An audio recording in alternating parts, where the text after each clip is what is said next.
part of the Press Play Podcast Network.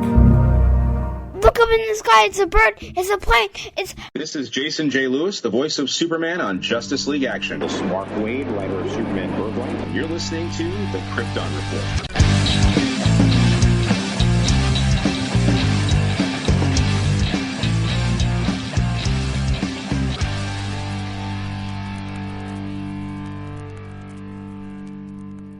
And we're back. That's right. The Krypton Report is back. Not like we've been gone, but I just thought it'd be fun to start off with "And we're back." I am your host, Tyler, and thank you for coming to the Krypton Report. I am the Superman of Blue, the man of tomorrow, and with me is the Superman of Red, the man with a beard, the man who knows, who has never been defeated by a sandwich, James Cole. Never been defeated by a sandwich. Oh, that's funny. I was going to say, and we're back from your extended break, such as life. It feels like we've been gone. They're like, you guys, it's only been a week and like half, whatever. But nah, I don't know. I can't keep track of time anymore. So what's up, man? Oh, just trying to enjoy the last bit of the extra day I have off before going back to work. Yeah, what better way than to spend it with me and good old Krypton reporting. Happy Labor Day. Yes, sir. When this drops, Labor Day will have been over. But we got some cool things to chat about, and yeah, I have no news. Seems like. Other than the only thing I have news-wise as a clip was I read a post today that was from Peter Safran saying that Batgirl was not releasable. And I was like, what does that mean? Because you released The Flash. And we saw how people reacted to that. Like, so, like, what does it mean? Like, it just wasn't there yet? Or when they axed it, like you couldn't release it where it's at. You know what I'm saying? Yeah. I say just release it. Edit it down to like a half-hour special. And there you go. But we got comics, some more Ruby Spears, and the season 1 finale of My Adventures with Superman. So I say we just get into it. Yes, sir. Alora's like, get into it, guys. So we're going to jump into... into... she really wants to join. She's going to make this difficult. So we're going to get into Season 1, Episode 10, My Adventures with Superman, entitled Hearts of the Fathers. Ooh. Starting out with the finale, huh? It's Thanksgiving, and Clark, Lois, and Jimmy are headed to the Kent farm to celebrate, but the holiday turns into a fight for survival as Task Force X, family, and Kryptonite collide. All right. So this is non-spoiler. This has just been a very well-crafted, tight show. Oh, yeah, definitely. Which is solid cool. Writing. Which is cool, but it's one of those things where we've had that it feels like where we get these shows and the writing is tight and stuff, but then it's like, but at the same time, it doesn't make it so you can just kind of go back and enjoy an episode like individually. It's like you can't just throw on one. Like, oh, just throw this on. You know? Yeah.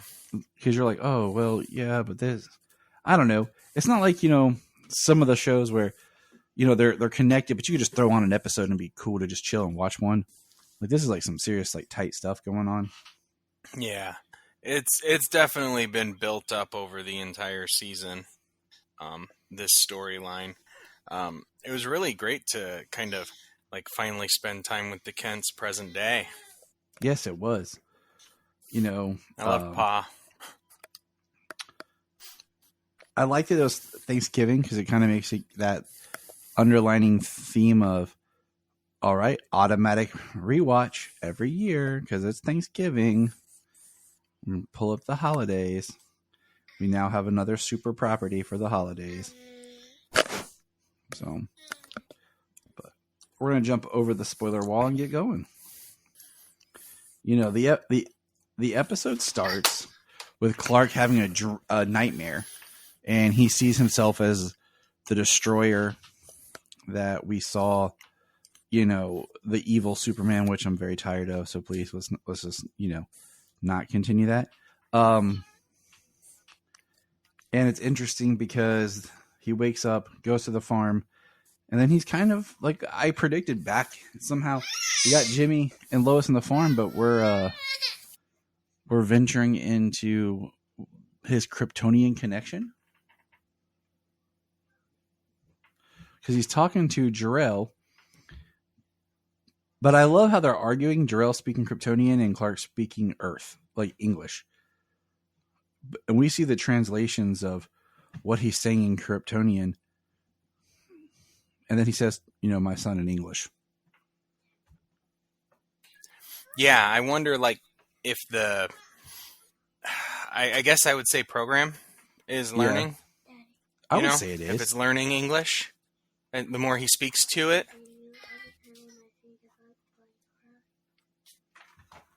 So, I mean, I think the more Clark would interact with it, it would pick up English and like read his signature and everything. But that's like Clark's, you know, interaction there. Yeah, so. I don't know. I mean, the way that some of these things, the way that some of the show seems to be thought through, like how tight it is, kind of makes me think that it would be more the idea like that the computer would be designed to learn any language that Clark were to grow up learning on the planet that he goes to.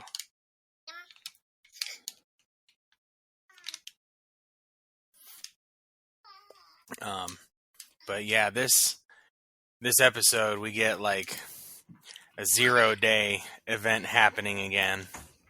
We see the kaiju shell of Parasite still in Metropolis. That was kind of weird because you would have thought Superman would have like flown that out of there, but he didn't. You know, Clark gets Lois. It's kind of government property.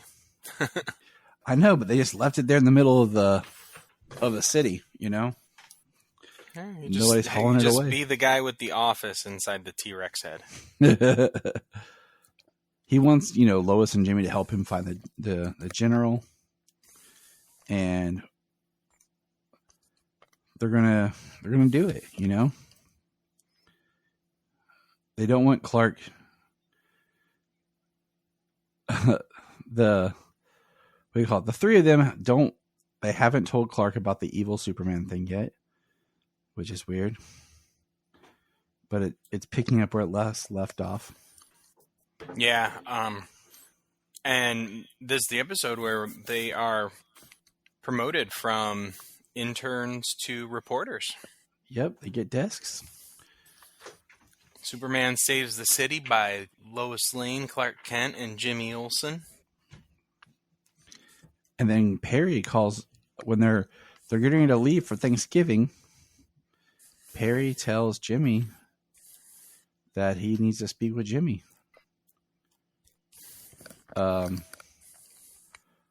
He needs to speak with him after everybody leaves. What did you think was going to happen? You know what? Honestly, I didn't consider what was going to happen. I just was sitting back waiting to find out what did happen. See, Ronnie Troop gives Lois a nameplate. Clark gets a hug and kiss from Kat. Future award-winning journalist. Jimmy gets a stuffed wolf from Lombard. I love that in this episode, you know, speaking of Jimmy, that anytime he says Flamebird, it's been a running gag the entire show. Every time Flamebird comes up, even when it's just said just like Flamebird, it goes, hurrah! It does a squawk in the background. The every single time. the best line though is at the end when he's like, "Oh yeah," when they're all finally sitting down to dinner. Yeah. And- James, didn't you have something to tell us? And like Clark heated the turkey up with his heat vision, so he's sitting there in his super suit, which is awesome. Yeah. And then Jimmy just nonchalantly is like, "Oh yeah, by the way, the Daily Planet bought Flamebird for $5.6 million. I'm super rich. Pass the games." Hurrah! Yeah, the way he delivered that so nonchalantly at that time. I thought it was really cool how they did, because Jimmy is rich in the comics, inheritance Yeah. from his parents and stuff like that. There was even a point, I don't know if he still does, he might still own the Daily Planet. It's so interesting just because I was like, just like he just says, like you said, it was so nonchalant, like, yeah, I'm super rich now. That's cool. Yeah, right? And they're like, what? But you know, I love seeing Mom and Pa together, and you know that they're old but not super old. Mm-hmm. Yeah, and Ma trying to defend Clark to Lois's dad. Told you, the general shows up, and it's Sam Lane. It's and Sam Clark. Lane. Pa's all about the turkey zone. Don't tell anyone, James, but this turkey is refusing to come to temp. I love the part. I though, laughed when- hysterically both times I watched that. I just love the moment between Ma and Lois where she's thanking her, and how Clark just kept his distance from people once he found out, but now he has you with him. Yeah, It's that was that's really good. It really makes a reason for like Clark having that concern, not just his parents be like, well, you have to stay back, you have to stay home, you have to stay away. He had that concern of like, nope, like it was worried for everybody else. Clark peeling potatoes. Her dad shows up.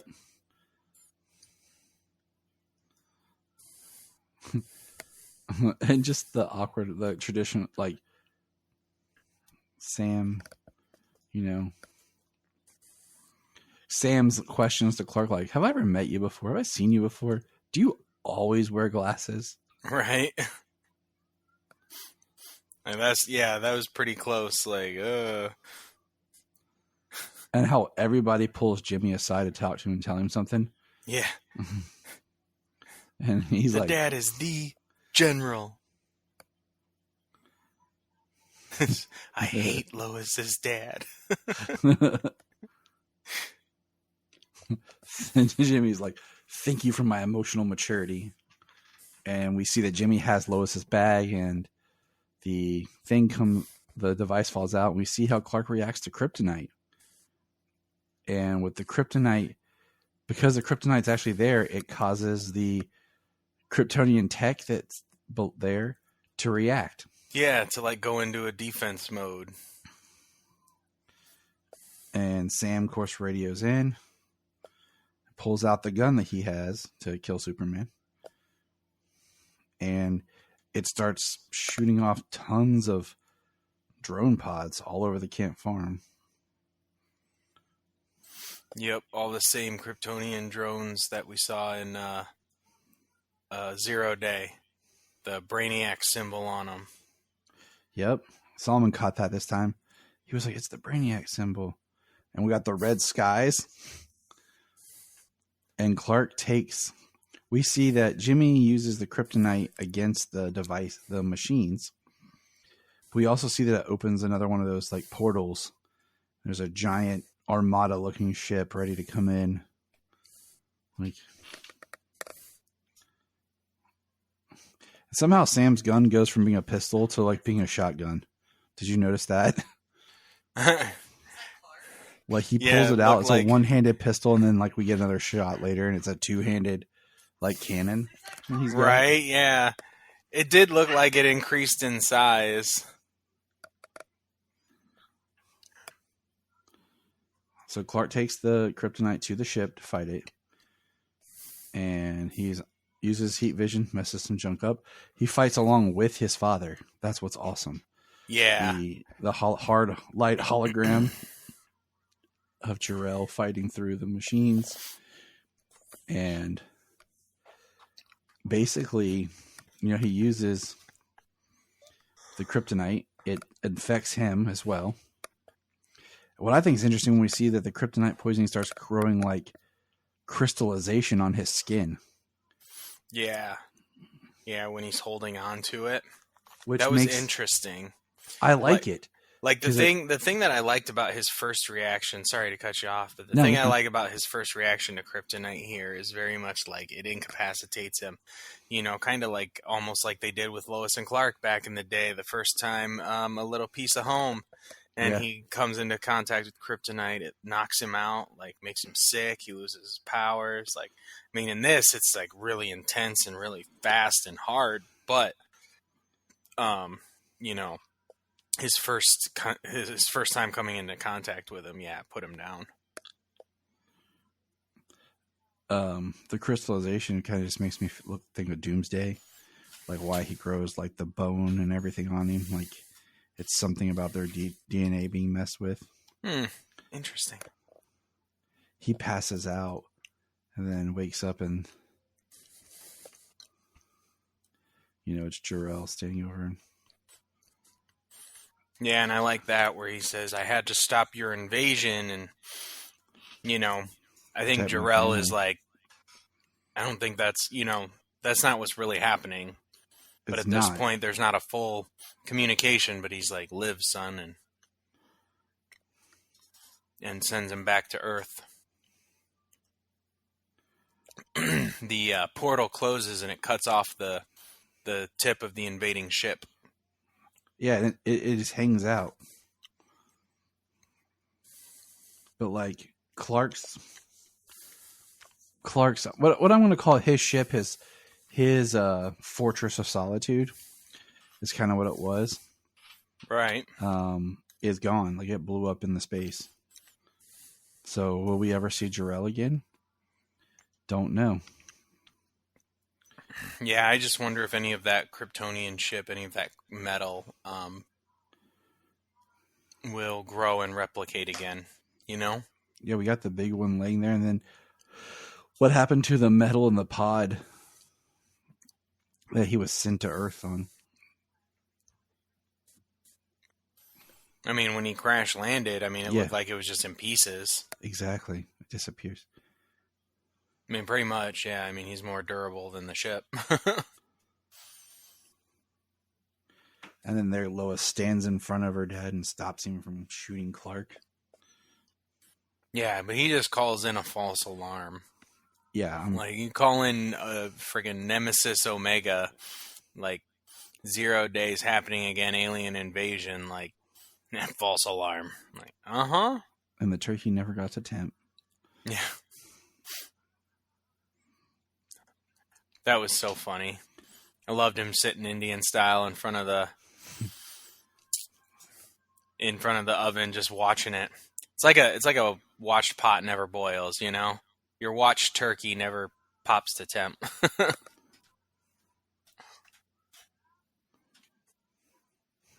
It's awesome. Stamps, please. Yeah. I'm just going to randomly say that at dinner this Thanksgiving, just to see if anybody is like, what? But then we get like a post-credit scene, and we kind of see the other side of the portal, the ship that got cut in half exploding, and we see Brainiac. What we only get from the subtitles. Yeah, it says Brainiac. Yeah. And there's a planet that's being destroyed. A planet in rebellion. And then we have Kylo Ren here. Very much so. And says, they will kneel. And it's very much like, it's very interesting because it's not the same looking person that we had seen kind of leading the charge before. Mm-hmm. You know, in the first kind of flashback of Zero Day or whatever. This one looks more like it's more like in a suit. But yeah, he straight up sounds like Kylo Ren. But I mean, he was in a suit before, but it was a little more form-fitting, a little more, you know, like humanoid looking. This one had a different look to it. So we have Brainiac teamed up with General Zod. It kind of seems that way. I mean, the They Will Kneel is kind of definitely a precursor to one person. Nah. Everyone likes to kneel, you know? Everyone says kneel. Kneel! I say it all the time. I say, hey, James, kneel. You know? You're like, what? I mean, it doesn't work, but you still say it.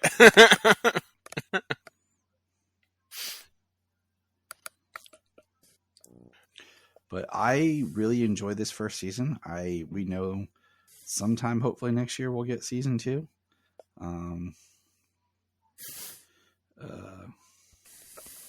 So I don't know, you know, like I want it sooner than later, but that's just because it was so good. And, you know, if it's just going to be 20 episodes total, that's cool, but kind of sucks too, just because I would like an ongoing series, you know?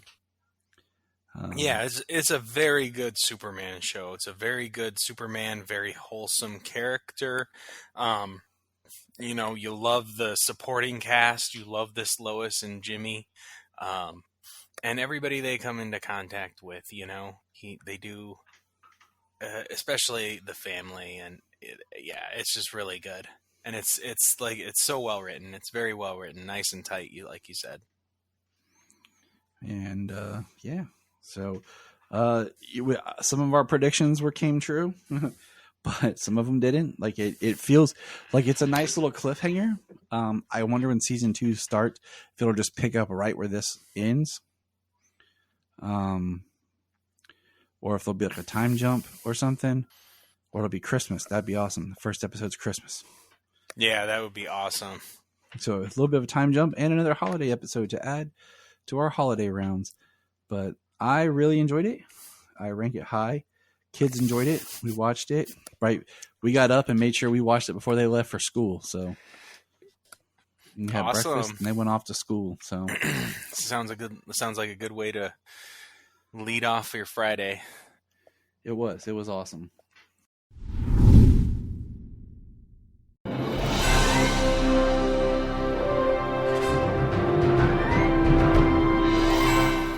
What's up, everybody? Chase Smith here from the Chase Smith Podcast and Cavs on the Break NBA Podcast. And I'm JD, host of the Hyman Podcast, part of the Press Play Podcast Network, and we are super excited to bring you a brand new show starting next Tuesday, the Fanfare Podcast. The Fanfare Podcast is all about your favorite movies and our favorite movies and the best moments in cinema.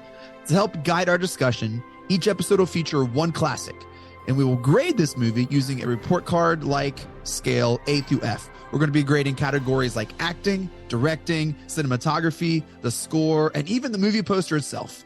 And when we're not featuring a movie report card, we'll be sharing our movie rankings, franchise deep dives, actor and director interviews, and everything in between. Movies have been a major part of our lives, and we cannot wait to share our thoughts with you. Our premiere episode will drop Tuesday, June 27th, and JD and I will be reviewing Raiders of the Lost Ark in preparation of the release of Indiana Jones and the Dial of Destiny on June 30th, the 5th installment of the franchise.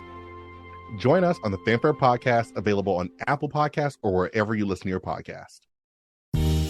Hello, Brooks here with the Books with Brooks monthly book club podcast. Here's how Books with Brooks works. We read one book a month, and then we talk about it.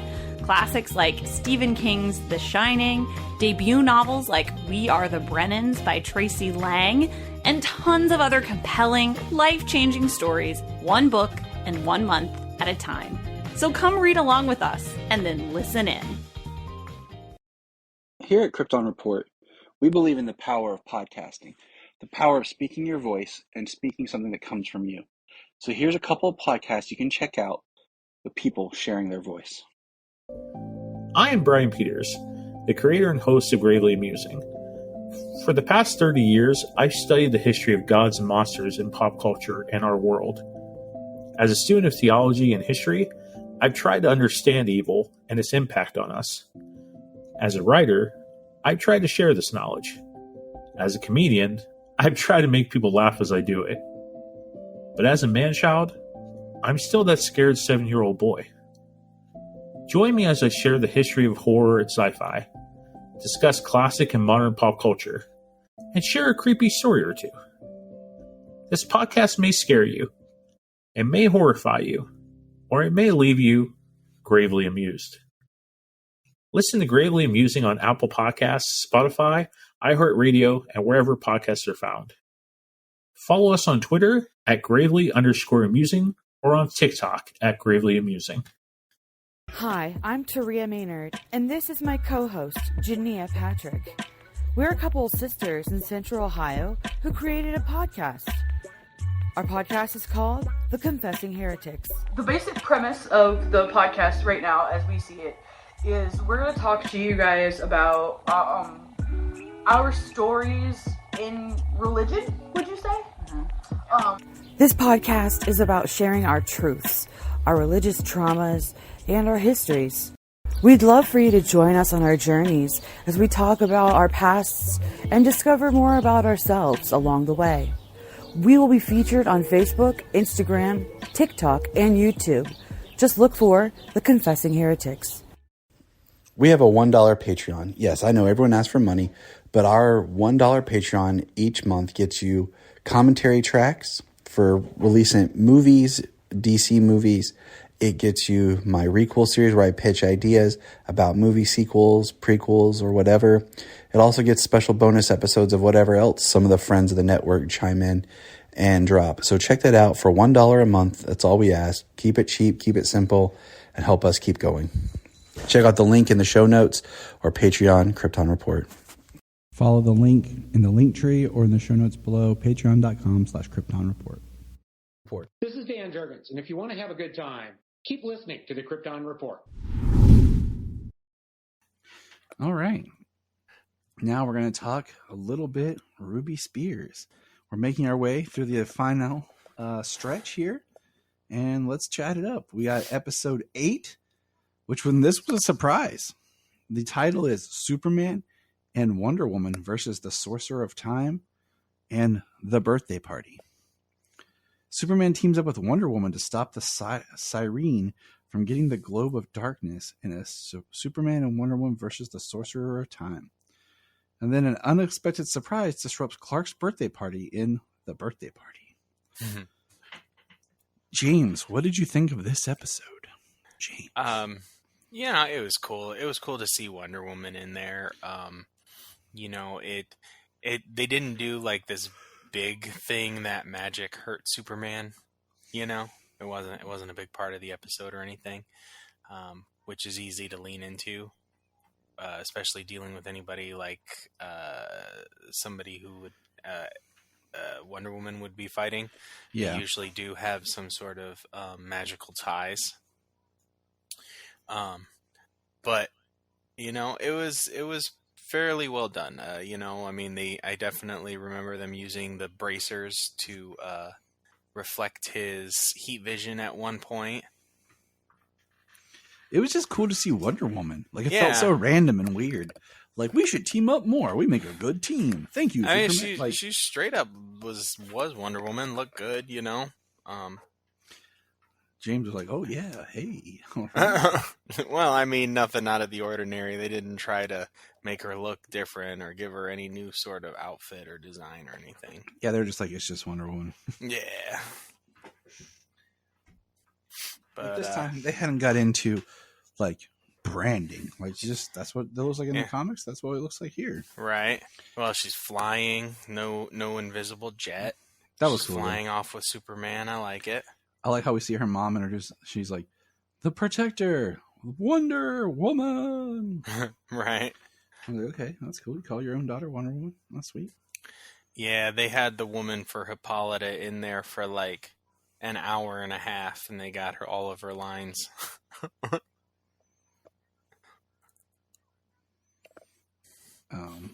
So that old cartoon voiceover delivery. Yep. All right. Then the birthday party. Clark has a birthday party. He's starting to age up. And Lana shows up, and some of the other boys aren't happy that Lana's showing up. I thought it was just funny where Clark's like, Ma, let's get the barbecue. She's like, I'll be in the house, kids. And she's like, I better get to that barbecue. Right. And it was kind of like, maybe we should be at the barbecue. Are you just going to let kids run around by themselves? What kind of parent are you, Ma Kent? Right. With an open flame out there at that grill. And all the kids start busting, getting into hose, and getting wet. The Clark x-raying all of his presents. I was like, and that's why they had to start wrapping them in lead foil. You mean Santa? Yes, Santa wrapped them in lead foil for Clark, so he couldn't see them. I'm turning on the tree. Dad, that's my job. And then he uses his heat vision to get the barbecue going, get the charcoals lit. Yeah, his mom ain't doing nothing. He was like, hey, hungry. So it was cool. The next episode, episode 9, Bone Chill and the Driver's License, probably my favorite episode of this so far.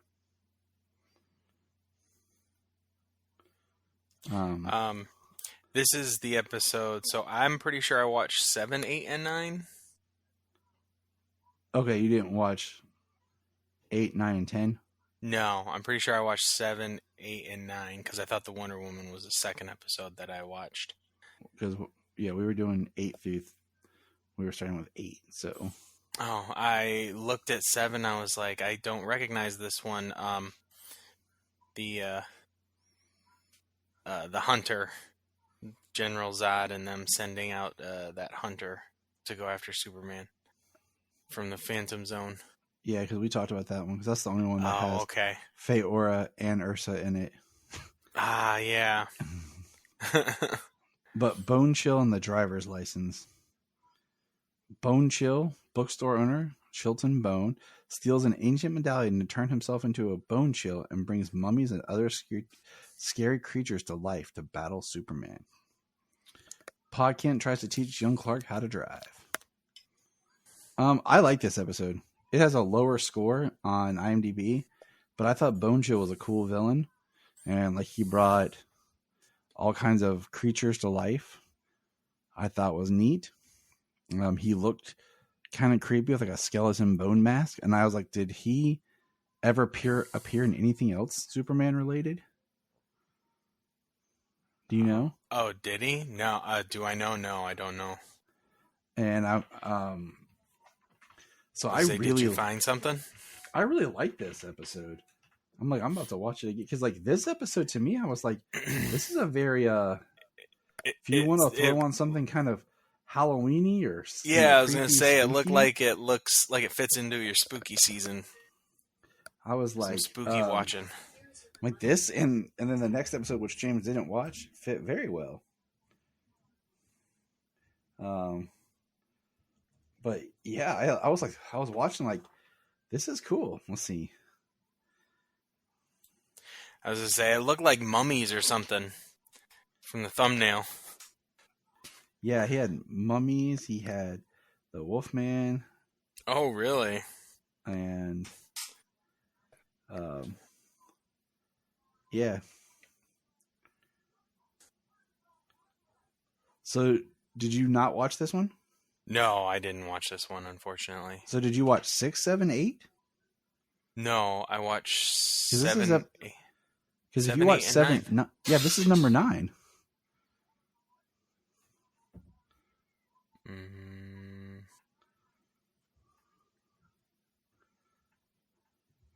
Okay. It doesn't. No, I remember the bone. The book dealer.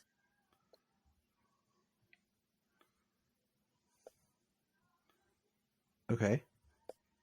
No, because I could have swore I watched 6 already. Thought 7 was the hunter, 8 was Wonder Woman. Yeah, and Bone Chill was was 9.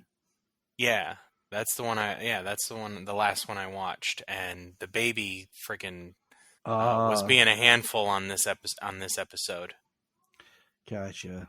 The baby.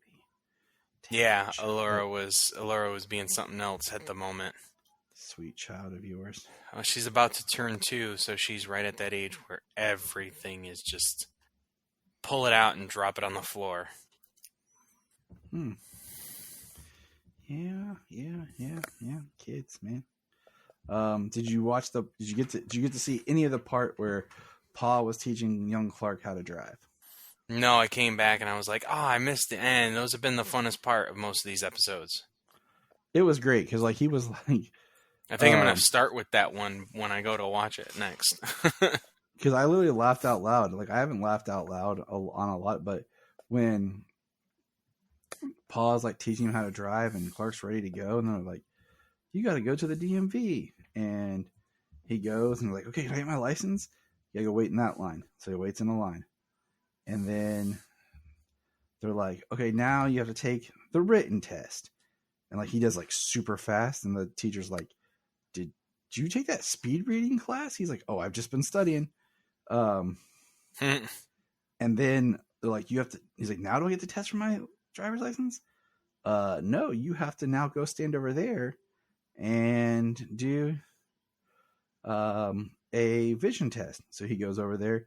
The lady's like, "Read the smallest line." He reads, "Made in blah blah blah blah blah." She's like, "What?" He's like, "Yeah, they're at the bottom." They're like, "Oh my gosh!" And then like That's he hilarious. does the driving test, and they're like, "If everyone drove like your son, the world would be a better place. There'd be no need for like anything." It was probably, like I said, I laughed when he did the vision test. I was like, "Yeah, that was just funny." So it was a great, like I said, it's probably my favorite episode so far. And I definitely, that's probably if I had to recommend one. Yeah. I recommend that one. So it's probably my favorite just because of just, I don't know, the flavor, the feel. Right. Didn't feel as cheesy. So, Well, no, I'm gonna rewatch that one and watch the rest of them. So, all right. Well, let's move on and get some comics. James, what you got on the comic front? comics. Well, we got a lot of comics this week. Yeah, we do. Yeah. I mean, we can start with Steelworks. I think that's the oldest one we got. Yep, bring it up. Yep. All I know is if I write Superman comics, I'm bringing Bone Chill back. This homeboy needs to come back.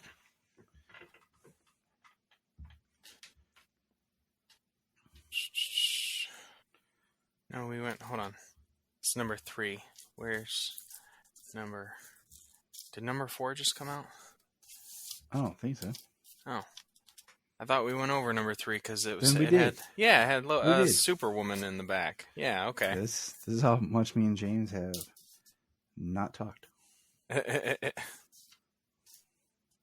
All right. Well, we can start with Action Comics Terror.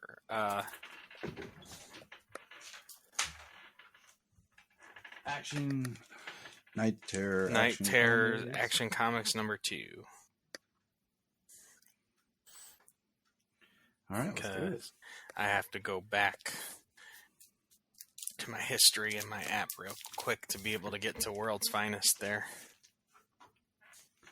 But we open back up with Power Girl, and she is stuck in this simulation, which from the beginning she knows is not real. So she just keeps she keeps escaping over and over and over again. She even says that she stops counting at 547 attempts. This is just crazy. Yeah, just trying to escape. And she destroys the power source. And she wakes up, and seems she wakes up back in her apartment. and she wakes up Omen, who she's been staying with, the redhead that that she's been working with with her psychic powers. Yep. Power Girl takes a shower and she opens the window to find the sky is purple and swirling and storming, and they're still trapped in a nightmare. Whether they're awake in the real world and this is what's happening, that might be the case. Night Terrors End. To be continued. Night Terrors End. Night Terrors, Night's End. And then we've got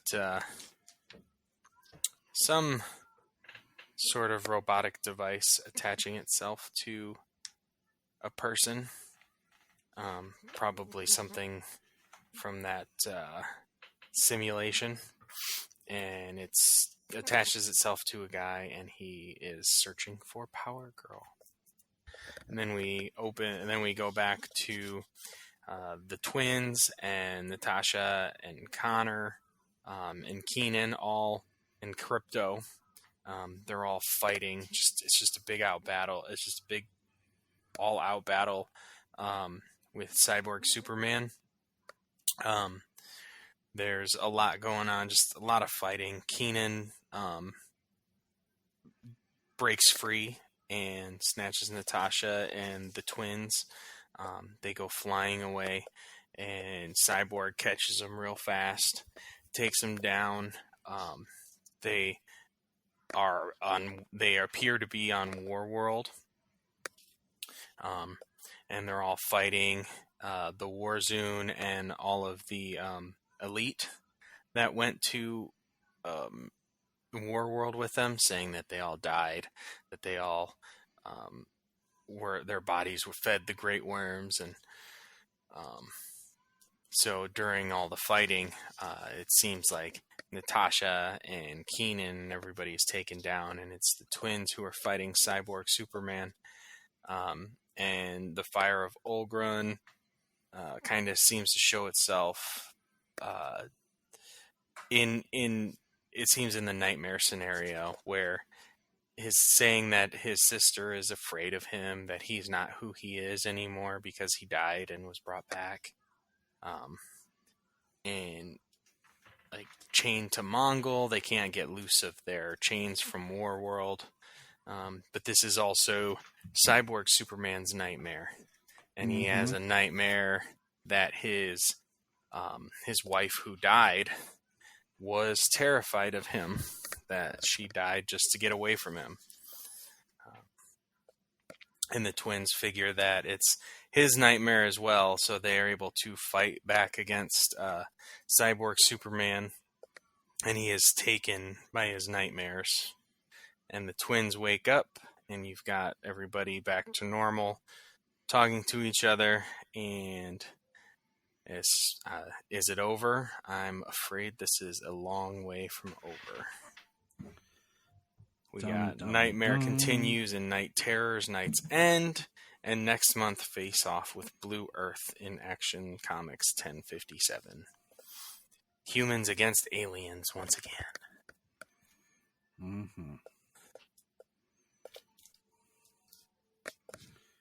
What do you think of this book? It's a pretty quick read, especially the beginning. Most of the stuff that happened with Power Girl. I'm liking that Action Comics is more about members of the family and not Superman. It's less about Superman, less about Connor, because they have their own books. I meant Jonathan, not Connor.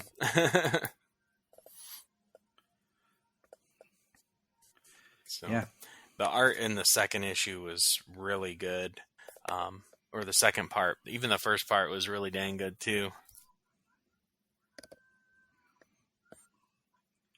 I felt it was just like, it had that nice, just walking the line with creepiness and uneasiness in her story. So I was digging it. Yeah. Like out of a lot of the night terrors, some are interesting, some are pretty cool, and some are just like, Yeah, it's been a very hit and miss. Well, what kind? It's interesting when you get to see some of the twisted nightmares. Not like twisted as like creepy or anything, but like what would this particular character consider a nightmare? Mm-hmm. And that's why a good number of them are interesting. Yeah, I agree. All right, sounds good. James bringing it up. Okay, what's next on the docket today? Well, seeing as my Wi-Fi is being a pain in the butt, I can't seem to load up my app.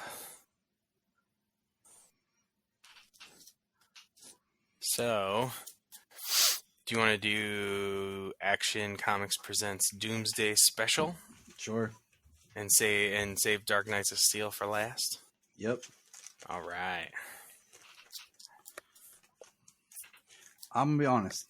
Doomsday Special was not as cool as I had hoped. No? It was cool, but it wasn't. I don't know. It was different than what I thought it was going to be. Yeah.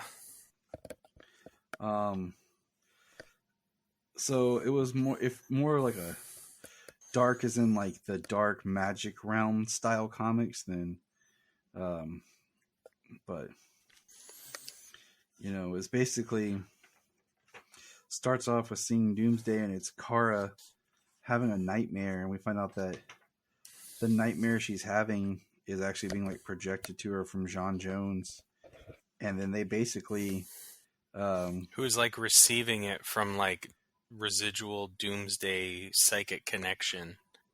Yeah, and then basically they're transported to hell by the devil. Mm-hmm. Like a special hell that Doomsday's there, becoming stronger, and is tearing up things, and is actually getting to where the Lords of Hell are worried. And the devil basically wants Kara to fight Doomsday with special armor that he has created.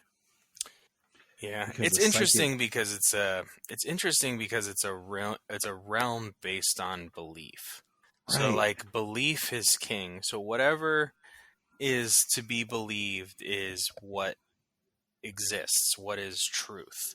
So, like Doomsday just being this unstoppable terror even against like these demons and stuff are making the demons and the tortured souls in hell believe that he is like gonna be the king of hell, like he's gonna take the place of the devil. Yep. And then I expected Sam and Dean to show up, but it didn't happen. I was all like, dang it, no Winchesters. But we got Supergirl and Martian Manhunter fighting Doomsday, and she puts on this this armor and fights him, and then he's breaking three. Like if he can get to this like psychic door, basically he can go back to the real world.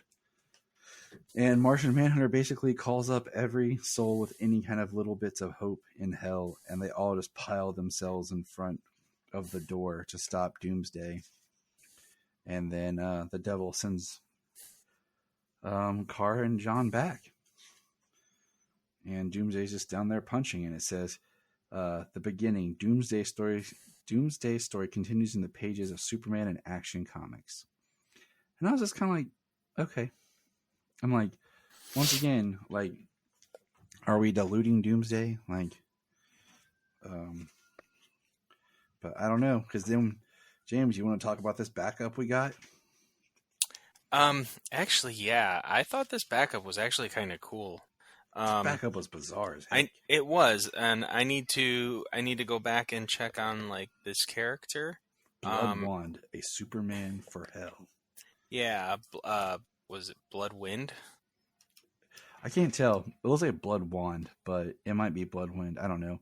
The font, like Once you get to the W. Yeah, it's WYND. ND. That's what Okay. I thought. Okay, Yeah. because it kind of looks like an A the way the Y. Yeah. Okay. Bloodwind with an I. Yeah. It runs the Y, A, and D. It just kind of it's weird looking. And it's got a little line across the middle because of the font style, and so it kind of gives it that look. But this character is the guy who sacrificed himself to kill Doomsday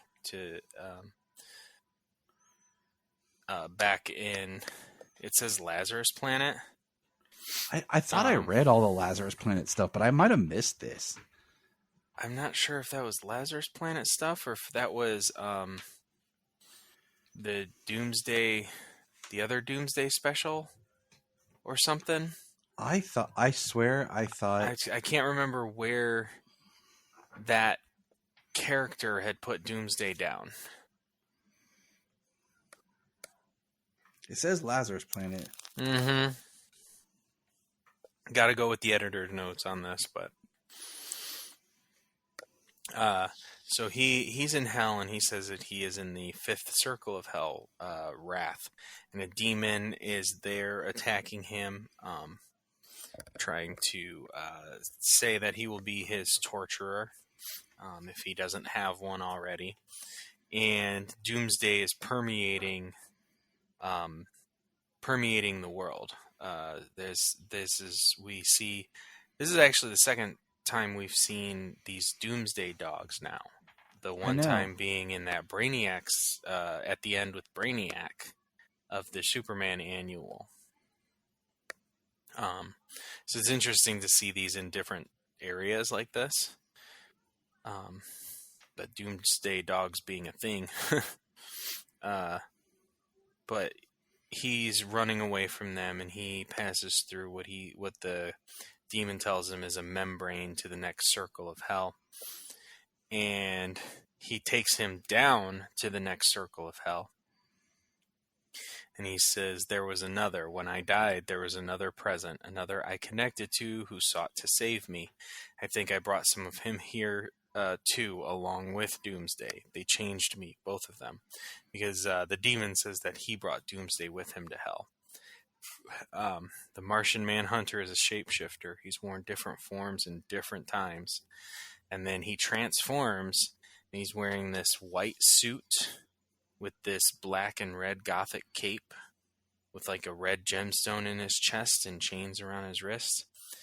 It's the chains kind of gave me a little bit of Spawn vibes, especially from the hell. Yes. With the red eyes. And he takes down the demon, and he puts the dog, he takes the dogs down, and he says they're following him now.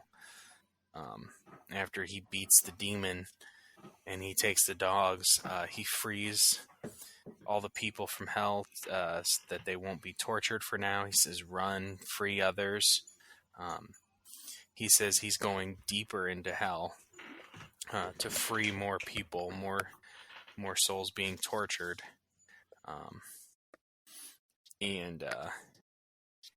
He said, and when he lands, he disguises who he is because he can kind of do some shape shifting, and it repeats itself. I walk and wait for the next idiot demon to take me down to the next one. So he's using the demons to take him down to the next layer. And it's like the hell next was circle never of hell. supposed to have its own Superman. I found his story more interesting than the Doomsday stuff. I did find it, I definitely did find it more interesting. I wonder what it's kind of cool to see a Superman in a magical realm. Just another version. I mean, where's we've that been talking? McFarlane? Yeah, right. Definitely need a Bloodwind now. We've been talking about all these different Supermen, all these different characters. So we've had different Supermen from different Earths. So now it's kind of cool to see something from different realm, where the laws of reality are different. It's true. All right, what's next here? We got Dark Knights of Steel number 12. Did you do World's Finest or? I did read it, but I can't. I mean, you can go through it if you can bring it up. I can't. My Wi-Fi is being a pain in the butt today. It's been messed up all day since this morning. I've reset the router. I don't know why it's working for this, but Have not, you done not going to 18 yet? complain. Have you done 18 yet? Have you done World's Finest 18 yet? I thought it was 17. So we're just gonna we're gonna wait and do 17 and 18 together because Okay. talk about 18. If 18 came, it just dropped, and I haven't. I don't read think it it's yet. dropped. Yeah, I actually bought that one. Oh, okay. Because it was the Mark Waid's big one with the first meetup of Superman and Batman. Oh, I was gonna say, is this the first cover or something in the first arc of the Kingdom Come world? It's right before Kingdom Come. Oh, okay. So I was like, this is cool. I'm getting back into this book. This Dan Morris art's just beautiful. So I've definitely been into reading it as it's been coming out on the app for sure. all right. So let's do this. Dark Knights of Steel. Dark Knights of Steel, number 12. It's taken a little over a year, but here we are. I know, right? So, the big conclusion of what I'm going to guess is just going to be Dark Knights of Steel year one. Considering I'm thinking that's the plan. 'Cause I'm completely okay with this to continue. Scorched Earth.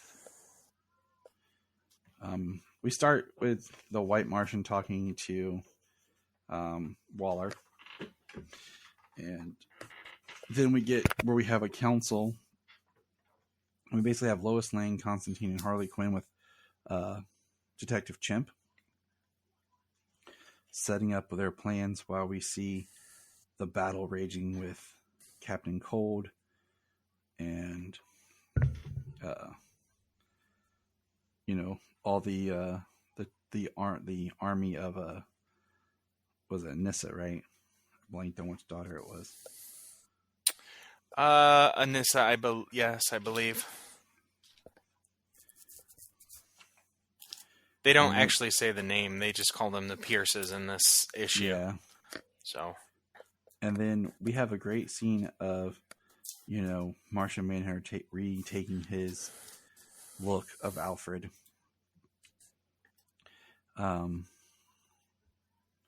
Bruce says, I don't know what to call you. And he says, Bruce, I have been Alfred for decades. I would like to continue being him, but not if you feel deceived. He said, be who you need to be.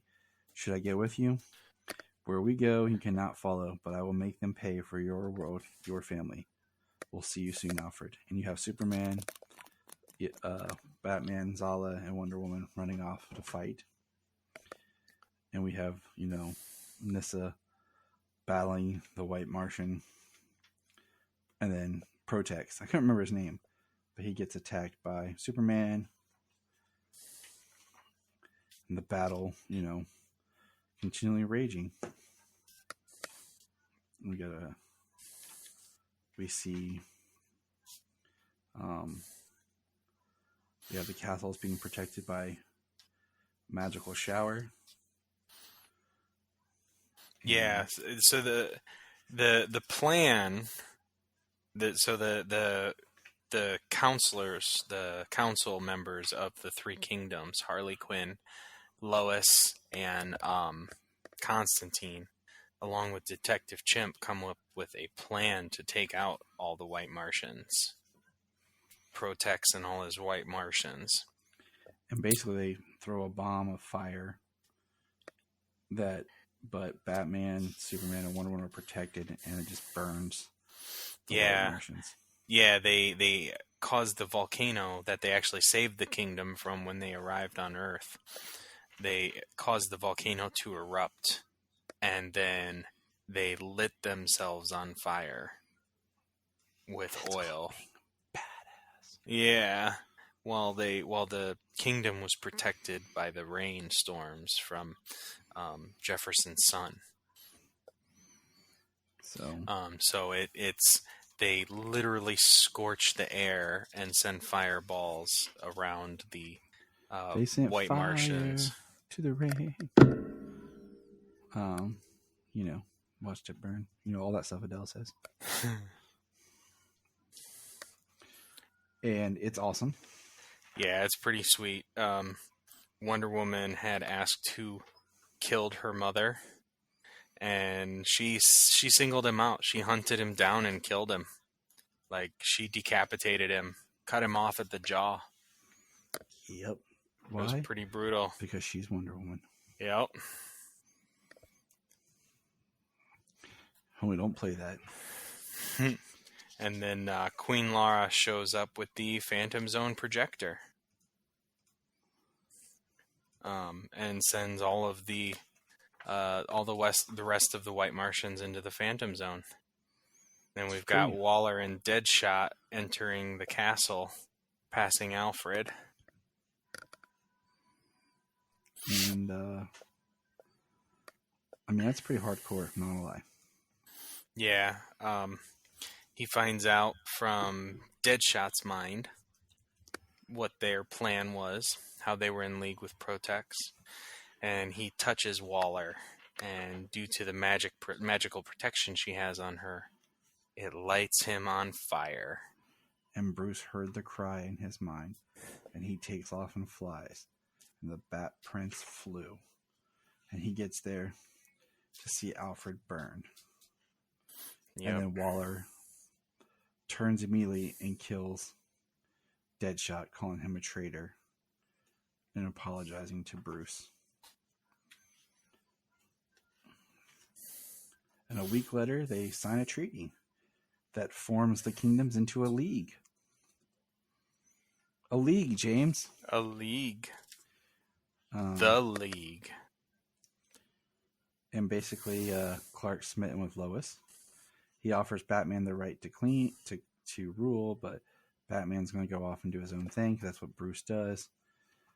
Because, of course, Bruce has to be the lone main character of everything.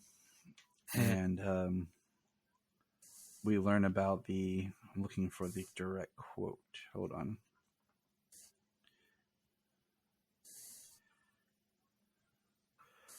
There are others who could see our alliance as a threat. The Lord of the Seas, the Sky Realm, the Jarls of the Frozen Isle. Lord of the Seas, James.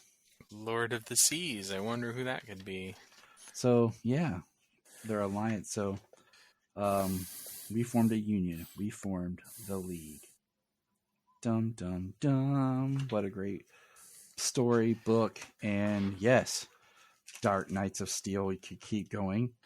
Oh, yeah, absolutely. Just like Deceased did, Yeah. And continues to. So, well, Dark Knights of or Deceased seem to have just wrapped up with War of the Undead Gods. Isn't there a new one that they're promoting? That was the last one. I thought there was one coming up. Maybe I'm thinking of the War of the Undead Gods. With Darkseid. Yeah, Darkseid was in that one.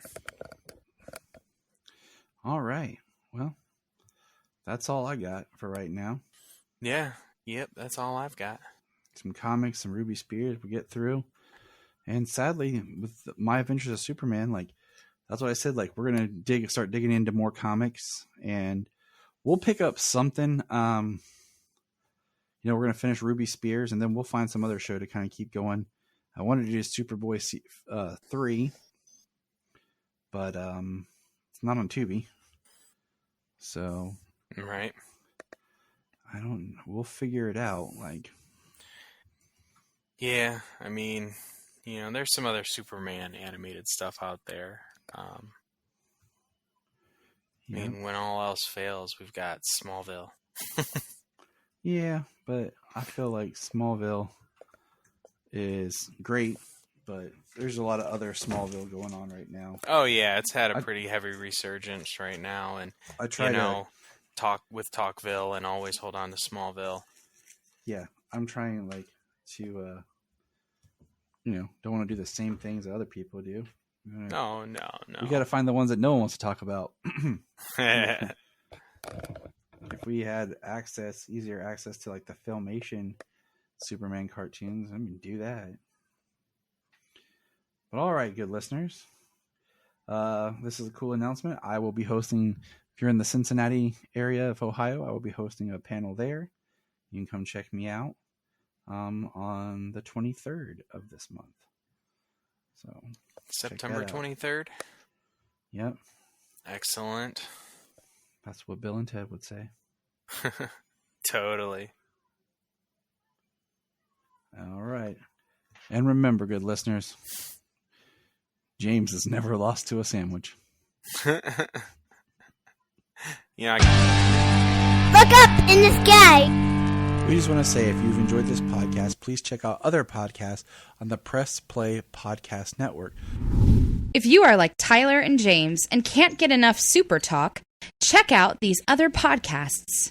Digging for Kryptonite, Supergirl Radio, The Last Sons of Krypton, The Superboy Legacy Podcast, All-Star Superfans, Superman the Animated Podcast, The Aspiring Kryptonians, Always Hold On to Smallville, The Geek of Steel, and Truth, Justice, and Hope. Remember to check out Krypton Report on all social media platforms.